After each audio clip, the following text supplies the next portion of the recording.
તમારી માં, તમારી મમ્મી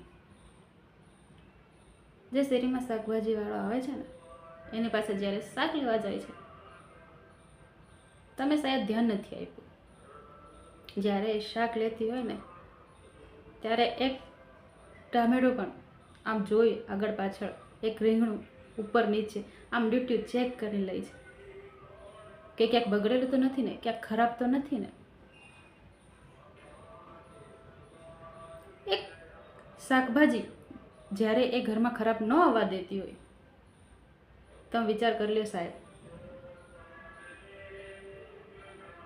શું એ તમારા માટે ખરાબ પાત્ર ઘરમાં લાવતા હશે? ન લાવે, ચેક કરી લેજો. જેનો હક છે એમને જ રહેવા દો ને. તમારા પાત્રની પસંદગી અને એમાં પણ તમારા માટે સાચા પાત્રની પસંદગી કરવાનો હક ફક્ત માતા પિતાનો હોય છે. રાધે રાધે.